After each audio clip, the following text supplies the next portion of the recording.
At just 22 years old, Alfred Gorham became Wisconsin's only service member to become a Tuskegee Airman. This was a squadron. Yeah. Can you point? This is him right here, right in the middle. Michelle Whaley is the great-grandniece of Alfred Gorham. Alfred went to what was then called Waukesha High School. Graduated with honors from the high school there, and just decided that he wanted to do something more for his country after that. In 1942, Alfred enlisted in the military and became one of the country's first African-American aviators. Before that, black men had been barred from becoming pilots in the military. He was accepted into the Tuskegee program and was eventually promoted to first lieutenant. He trained and learned how to fly numerous, I don't even know how many, 7 or 8 different types of planes.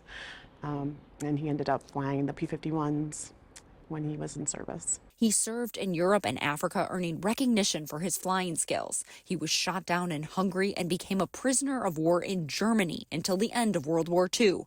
Despite his numerous achievements, Michelle found journals from Alfred where he wrote about the racism he endured. How people looked at the black pilots in general very differently. And they were perceived as less than, not as intelligent, not as bright. And I think that was very difficult for him. The Tuskegee Airmen were given the Congressional Gold Medal in 2007. Alfred was given a Purple Heart in 2008, a year before he died. Now the Waukesha County Airport has a display in their museum that honors him. We probably have about 350 or so school kids that come through every year. This museum is one place they stop, and Alfred's story is told every single time. Sharing Alfred's story and his legacy is now Michelle's mission. I think it is important, not just for Alfred, but for all of the Tuskegee. You know, there were about 1,000 pilots that signed up for this, and all of them should be recognized, from the mechanics right on up to the pilots. We need to keep their story going.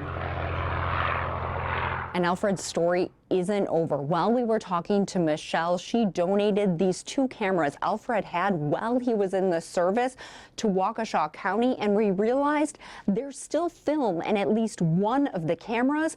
Now they're working with the Wisconsin Aviation Hall of Fame to get this film developed, and we'll bring you that once they have the photos. In Waukesha, Rebecca Clough, TMJ4 News.